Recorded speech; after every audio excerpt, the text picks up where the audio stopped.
Hello everyone! Welcome again to my vlog. So for today's video is mag-tutorial ulit tayo kung paano ko to ginawa ang video na ito. So tara! Let's go! So again guys, punta lang tayo sa CapCut. And new project lang tayo guys. And then hanapin natin yung video na gusto nating gawing. So ito na siya guys. Add lang natin. Tapos mag-trim lang tayo dito sa unahan. Trim lang natin ng kaunti. Ayan, trim natin dyan.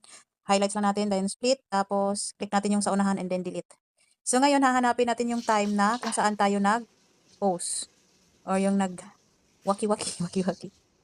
Ayan, so dyan tayo guys. Hanapin lang natin yung, habang naka-highlights, hanapin lang natin yung freeze. Pindutin lang natin yung freeze. And then, habang naka-highlights yan, hanapin natin yung remove BG. Ayan. So, pindutin natin tong custom removal kasi hindi tayo nakapag-subscribe. So, pindutin din natin tong brush.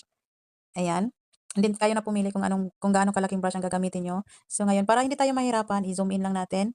Ayan, ano lang natin, liitan natin ng kaunti yung brush para makuha natin yung saktong Ayan. I-brush lang natin ang buong tao. Para makuha natin yung tamang timpla. Siyempre yung paa.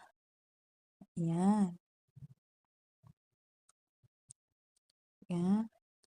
Siyempre yung lumagpas, hindi natin tapalan. Hindi natin tubok. So, ayan. Pagkatapos niyan, i-check lang natin to. O, diba? After that, balik tayo dito sa arrow. Hanapin natin yung overlay. So, ayan, overlay. Pindutin natin yung overlay. And then, i-long press lang natin and i-drag natin papunta dito kung saan tayo nag-freeze. Tapos, i-highlights ulit. And then, hawakan natin tong gilid. And then, hugutin natin pa punta sa unahan. So, andyan na siya sa unahan. Tingnan natin.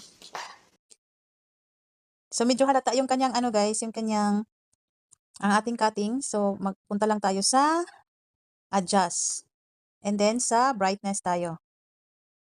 Ayan. O, diba? Hindi na siya masyadong halata. Tapos, check lang natin. O, play natin, guys.